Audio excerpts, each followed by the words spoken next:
Let us seek out some desolate shade, and there we bust our bosoms empty. Let us rather bestride our downfall and birthday. Each new morn, new widows howl, new orphans cry, new sorrows strike heaven on the face. This tyrant, whose sole name blisters our tongues, was once thought honest. You have loved him well, but he hath not touched you yet. I am young, but something you may deserve of him through me, the wisdom to offer up a weak, poor, innocent lamb, to appease an angry god. I am not treacherous. But Macbeth is. Good and virtuous nature may recoil in an imperial charge. But I must crave your pardon.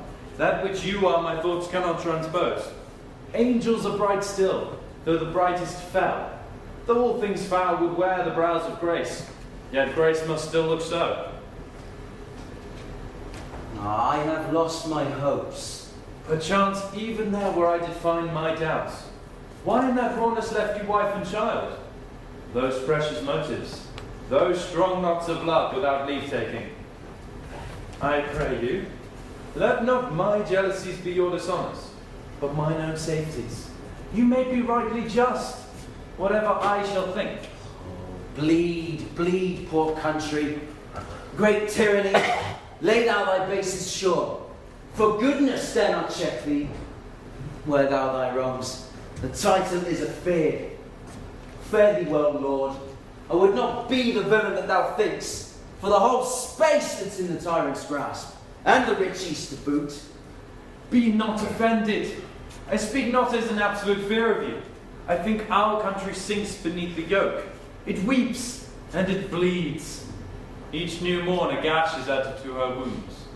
I think withal there would be hands uplifted in my right. If from gracious England have I offer of goodly thousands. But when I shall tread upon the tyrant's head, my poor country shall have more vices than it had before, more suffer, and more sundry ways than ever, by him that shall succeed. And what should he be? It is myself, I mean, in whom all the particulars suffice, so grafted that, when they shall be opened, black Macbeth shall seem as pure as snow, and the poor state esteem him as a lamb, being compared with my confineless harms. Not in the legions of horrid hell can come a devil more damned than evils to top Macbeth. I grant him bloody, luxurious, avaricious, false and deceitful, sudden and malicious, smacking of every sin that has a name. But there's no bottom, none in my voluptuousness. Your wives, your daughters, your matrons and your maids could not fill up the cistern of my lust, or my desire. All continent impediments would overbear that did oppose my will. Better Macbeth than such a want of reign.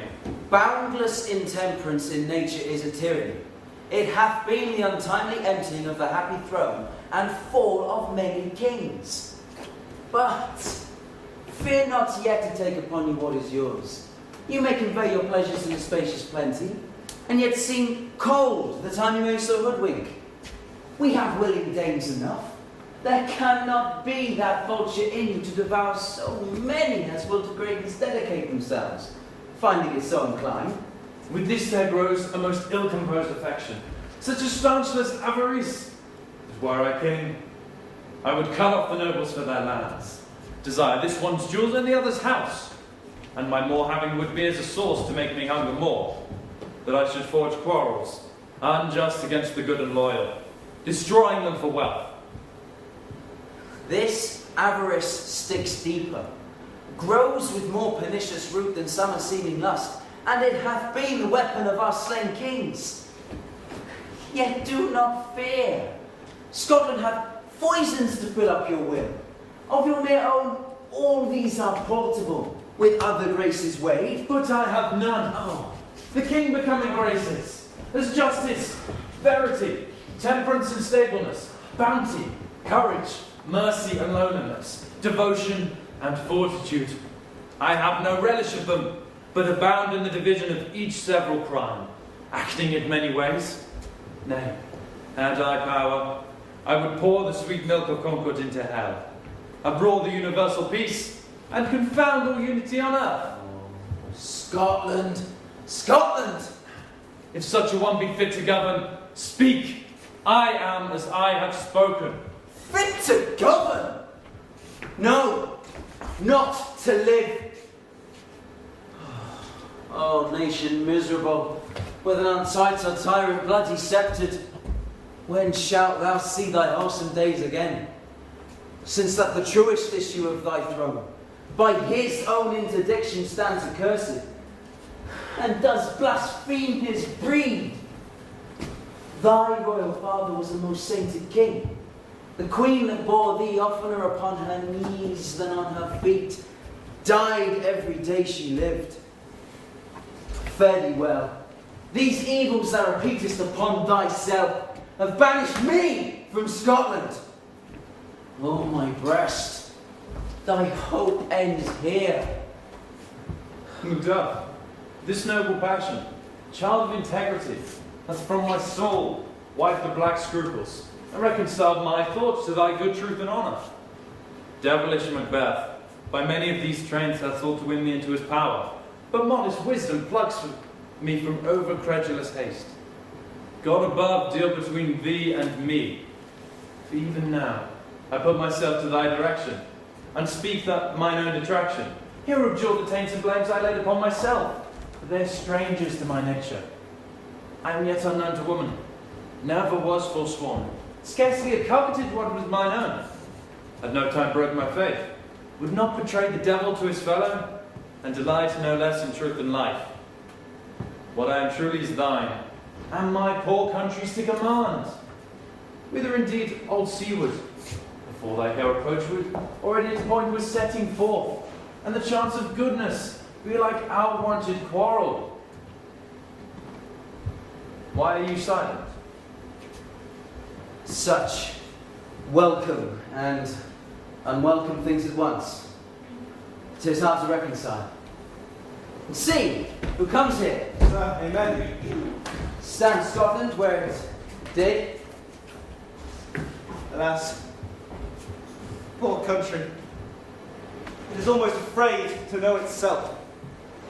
It cannot be called our mother but our grave, where nothing but who knows nothing is once seen to smile, where sighs and groans and shrieks that rend the air are made, not marked, where violent sorrow seems a modern ecstasy.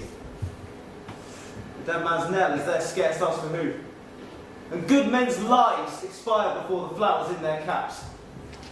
Dying or ere they sicken. Too nice, and yet too true. What's the newest grief? That which of an hour's age doth hiss the speaker. Each minute teems a new one. But not a niggard of your speech, how goest? When I came hither to transport the tidings which I have heavily borne, there ran a rumour of many worthy fellows that were at, which was to my belief witness the rather. For I saw the tyrant's power afoot. Now is the time of help. Your eye in Scotland would create soldiers, make our women fight to doff their dire distresses. Be it their comfort, we are coming thither. Gracious England hath lent us good seaward, and 10,000 warlike men, an older and a better soldier none than Christendom gives out. Would I could answer this comfort with a like. But I have words that would be howled out in the desert air where hearing should not latch them. What concern then? The general cause, or is it a fee grief due to some single breast? No mind that's honest, but in it shares some woe, though the main part pertains to you alone. If it be mine, keep it not from me. Quickly, let me have it. Let not your ears despise my tongue forever, which shall possess them with the heaviest sound that ever yet they heard. I guess at it. I guess at it! Your cause is a surprise! Your wife and babe savagely slaughtered. To relate the man of war on the quarry of these murdered deer. To add the death of you. Merciful heaven, what man? Ne'er pull your hat upon your brows. Give sorrow words. The grief that does not speak whispers the overwrought heart, and bids it break. For my children too. Wife, children, servant, all that could be found. When I must be from thence. My wife killed too.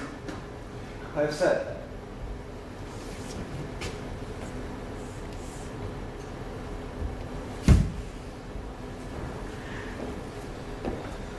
Be comforted. Let us make medicines of this great revenge to cure our deadly grief. He has no children.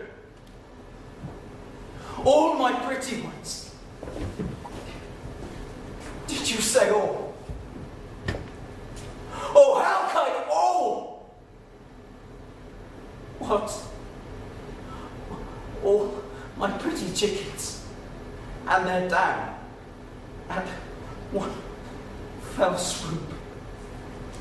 Dispute this like a man.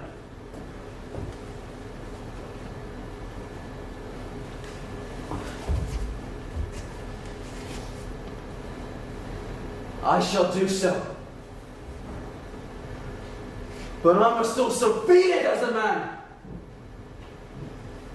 I cannot but remember such things were that were most precious to me. Did heaven look on and would not take their part?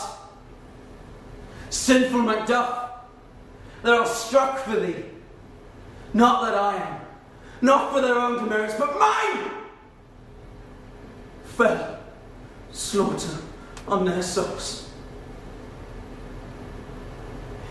Heaven, rest them now. Be this the whetstone of your sword. Convert grief to anger. Blunt not the heart, but enrage it.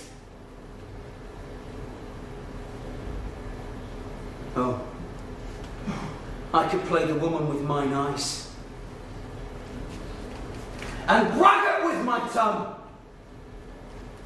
But, gentle heavens, cut short all intermission.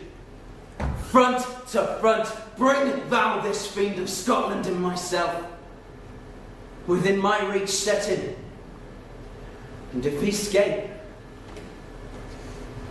heaven forgive him too. This tune goes madly. Come, we go to Westminster. Our power is ready. Our lack is nothing but our leave. Macbeth is ripe for shaking. And the powers above put on their instruments. Receive what cheer you may. The night is long that never finds the day.